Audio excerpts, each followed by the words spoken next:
Bon, attendez, journée porte ouverte patrimoine au Baltard, si c'est bon ou pas. Baltard, bien éclairé, on se croirait un peu séché de Drucker. Oh, il y a l'orgue, parfait.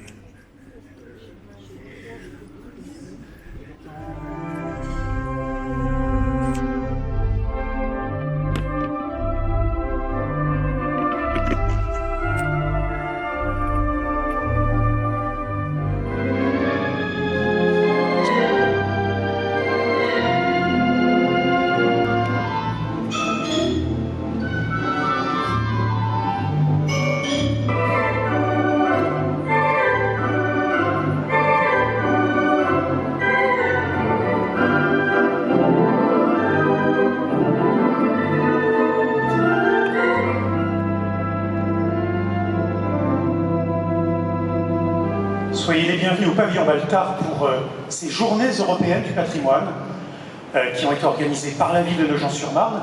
Et c'est Victor Baltard, celui qui a donné son nom au bâtiment où nous sommes aujourd'hui. Alors Victor Baltard, eh bien, il fait partie de ces rares architectes ou ingénieurs à avoir donné leur nom à leur monument principal. Vous avez des sous-sols où eh bien, les marchandises sont préparées, où on se rencontre, où on achète celui qui fourmille. 1972, la destruction a déjà commencé, elle se poursuit. Néanmoins, et on peut passer à l'image suivante, un pavillon reste, voilà, qui est le pavillon numéro 8, celui où nous sommes. On le remonte ici sur ce site parce qu'il y a de la place. C'était d'anciens terrains de la SNCF que la ville a préempté. Donc on aménage le site, on en vend une partie pour faire les logements de la Corniche, l'école Victor Hugo, qui n'a plus cette fonction aujourd'hui. Les couleurs, bien sûr, ne sont plus les mêmes. Les murs en briques, voilà, ont changé. Alors, vous voyez que le bleu s'est imposé. Alors vous voyez comment ce photographe ici le montre bien. On peut passer à la slide suivante. C'est un tableau de Roger Quinten, qui est un peintre des bords de Marne, et qui montre comment la greffe se fait dans une de ces organisations. Émission télé, voilà, bon, Star 90, une émission de Michel Drucker. Alors le mondial de la pétanque, a acheté d'autres éléments du patrimoine urbain parisien de Paris. Ici, vous avez la station de métro Hector Guimard. Alors, aujourd'hui, c'est la station Georges V, la GSR, ayant greffé une partie de l'histoire de Paris sur les bords de Marne, et la greffe a bien prise. Donc cet orgue provient du cinéma Gaumont-Palace. Place Clichy a été installé en 1931, donc après l'inauguration officielle du cinéma. Donc cet orgue est très différent d'un orgue classique, on le verra en détail tout à l'heure, il Norman Beard, et qui construisait des orgues classiques, des orgues d'église, et elle avait une branche pour les orgues de cinéma. Et cette branche s'appelait Christie, un des plus grands cinémas du monde.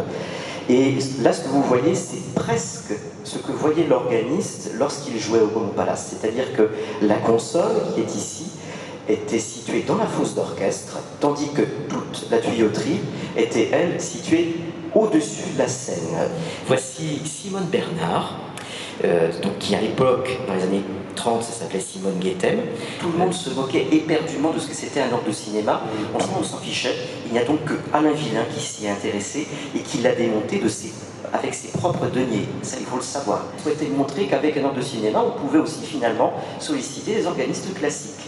Et Gaston Vitesse s'est très bien prêté au jeu selon le témoignage de Bernard d'Argassi.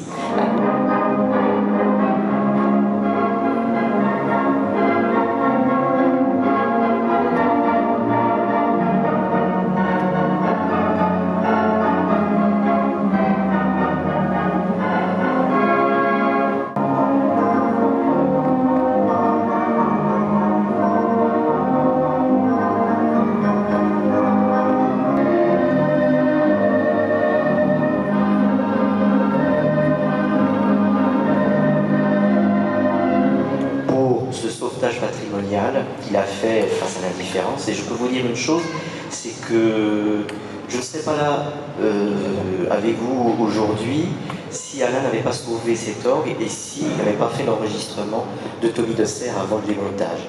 Grâce à tout cela, je me suis pris de passion pour l'orgue de cinéma, et d'ailleurs je pense aussi à Bernard d'Argassi qui a découvert grâce à ce disque de Tony Dessert. Et donc on aurait été plusieurs finalement à ne pas s'intéresser à cela si Alain n'avait pas fait tout ça. Le titre, Plaidoyer pour l'orgue de cinéma. Je ne peux pas dire mieux.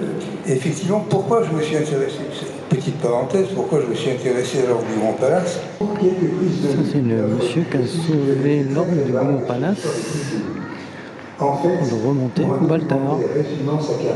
C'est la ville de Nogent-sur-Marne qui l'acquiert et l'installe au pavillon Baltard.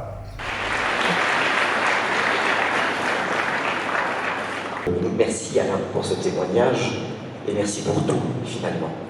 On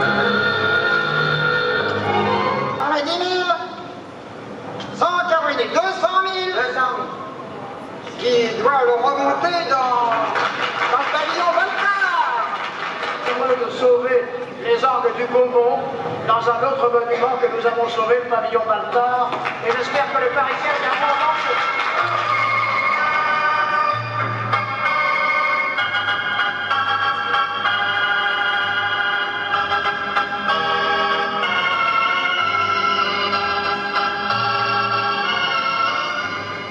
Justement de maîtriser la puissance du son, donc de rapprocher ou d'éloigner le son pour donner beaucoup d'expressivité à l'instrument et faire, comme le disent les organistes,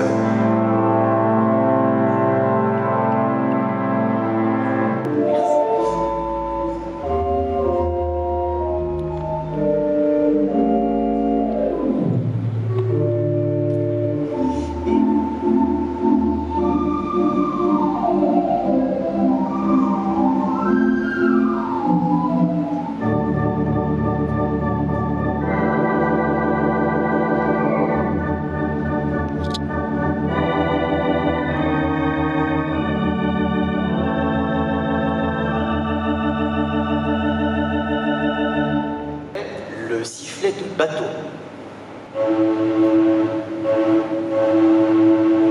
Là, on peut penser évidemment au film Steamboat Bill Jr. de Buster Keaton. Vient après le sifflet de police, mais attention, le sifflet du policeman anglais. Voici maintenant le marimba, vignette suivante.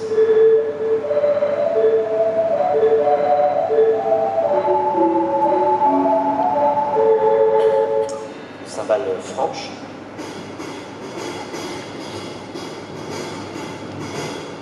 Vous avez le triangle. Alors.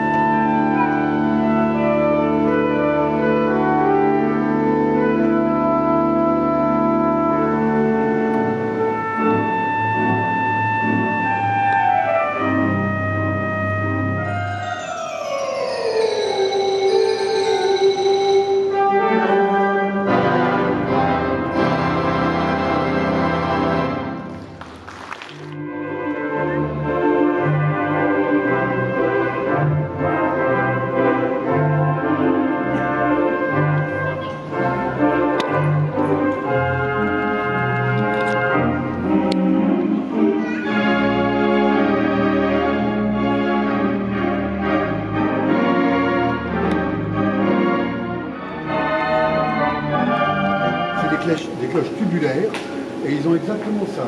Et d'ailleurs, toutes les percussions, les caisses claires, etc., c'est des instruments classiques. Il faut faire plus ou moins fort, ça permet de séparer l'accompagnement et le solo éventuellement.